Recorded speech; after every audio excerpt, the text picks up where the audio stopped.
Hello again, everyone, and welcome to another edition of Woodpecker's Deep Dive. My name is Jeff Ferris. Welcome to the Woodpecker's Model Shop. Today, we're going to take a closer look at Woodpecker's new Juice Groove Bits. I have a hard maple ingrain cutting board glued up, machined flat with Woodpecker's benchtop board mill, and sanded smooth. In next week's Deep Dive, we'll show you how we got to this point. But since our Juice Groove Bits are brand new this week, we want to jump ahead and show you how these work. We're going to use a simple internal template, which is nothing more than a piece of 1/4" MDF, a certain amount narrower and shorter than the cutting board, and taped down to the board with double-face tape. Now I've got a little bit of math to do, but don't get scared. It's not that complicated. The first thing we need to do is figure out how much of a border we want around the outside. And I'm going to call that 5/8 of an inch. Now, from 5/8 of an inch, I don't want anything touching. Then our juice groove is a 1/2 inch wide. So the center of that is a 1/4 inch. So I'm going to add a 1/4 to my 5/8, and that is 7/8. Okay, that's the center of the juice groove. Now, the guide bushing that we're going to be following is a 1/2 inch from the center to the edge. So we'll add a 1/2 inch to our 7/8, and we have 11/8, or 1 3/8. So if I make a mark on my board 1 3/8 in from all 4 edges, that's the size I want to cut my template. Okay, let's do that with the delve square using the scribing guides. So 1 3/8 this way.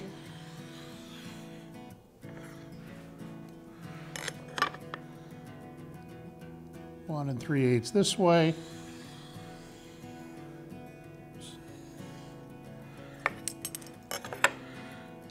Same thing this direction.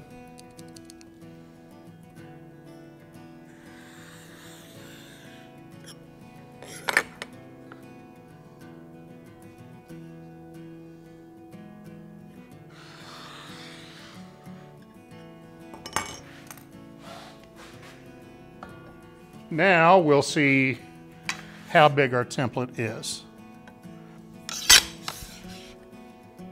So this direction, we want our template to be 8 3/8.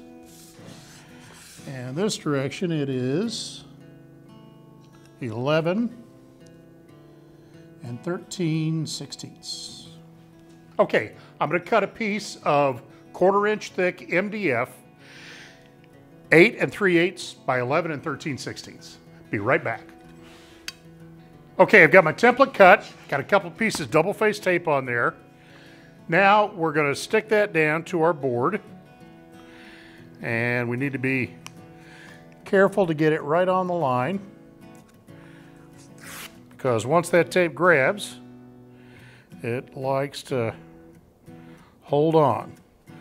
So I'm going to turn this over, hold it up from one end, and I'm going to get right on my line on this end,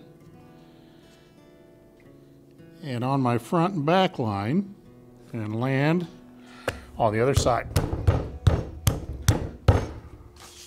Okay, now with something like a Woodpecker Stable Max on this, we're going to use this against the edge of, let's get the cut out of here for a second.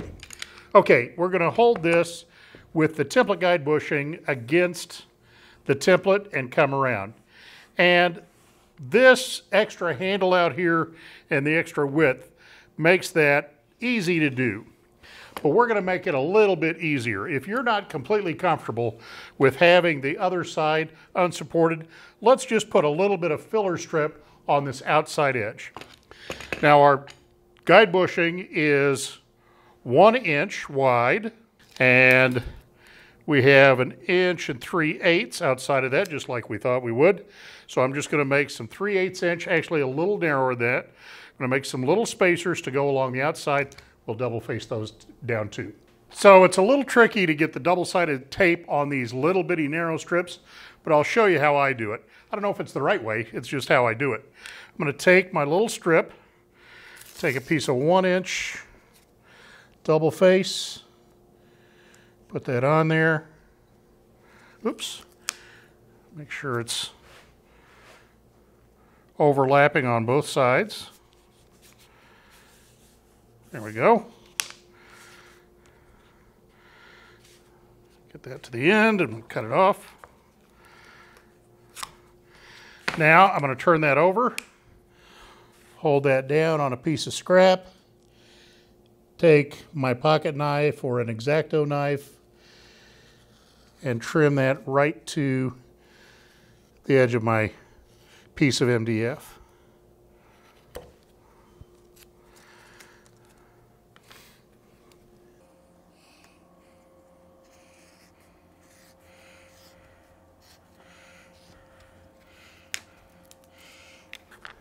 Now, we'll just pop the backing off of it.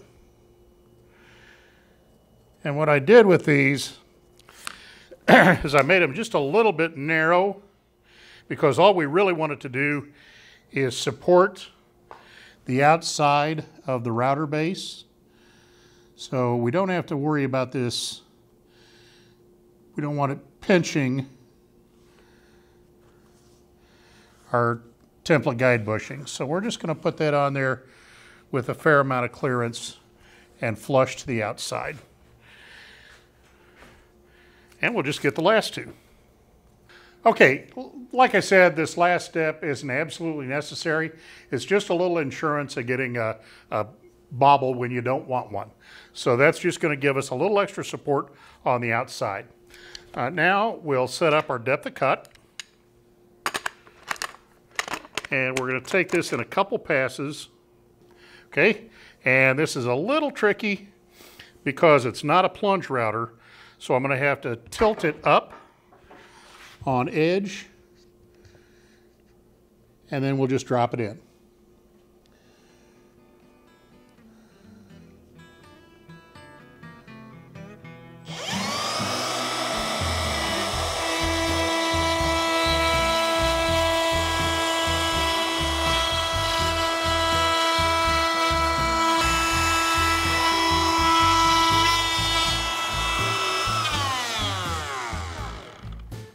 Now, after this first pass, we can see one of the things I really like about using an internal template. If we take a look at this corner right here, you'll see that the inside of the corner has a nice radius to it. There are lots of different jigs on the internet and on YouTube where the template is on the outside and you're riding the base of the router against the outside template. Downside to all of those, they're pretty easy to use, but the downside to those is your inside corner is always squared off. The outside is radiused, the inside squared off. I don't like the look of that. I prefer a radiused inside edge and a radiused outside edge, and you get that using an internal template. I also think it's a lot easier. Okay, now it's time to lower the depth of cut and make another pass.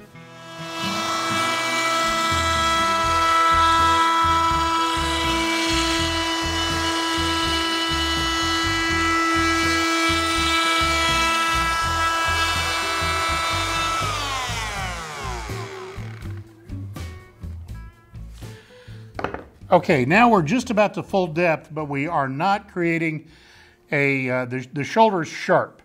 And so we want to go just a little bit deeper and take advantage of that little bevel that's on the edge. That 30-degree bevel will soften that corner. And I'm going to have to not change my hands in the middle of the cut because I left a little burn mark there because I stopped, and we don't want to stop. We just got to keep moving. Also, one thing that'll help that, I'm already at probably about 13 or 14,000. I'm going to drop that speed down a little bit more. This bit prefers to run at low speed.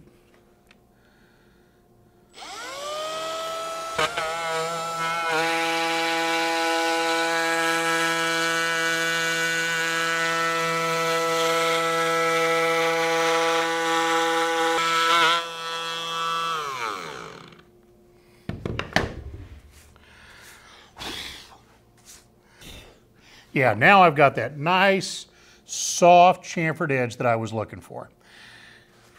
Now all we have to do is take the template off, do a little final sanding, round over the corners, ease the edges, and we're ready to put some oil on it and put it in the kitchen. And this is the final result, a beautiful solid maple in-grain cutting board. Hey folks, thanks so much for watching today. Hope you enjoyed this episode of Woodpeckers Deep Dive. If you did enjoy the show, be sure and hit that like button. Also, subscribe to the channel and hit that notification bell, and you'll know about every one of our great videos right when we publish them. There's a link down below in the description that will take you to the page for both well, actually everything that we use today. The Juice Groove Bit, the Stable Max router base, all of those are going to be detailed in a link down below, and it'll take you right to our webpage. Again, thank you so much for watching. We'll see you next time on Woodpeckers Deep Dive.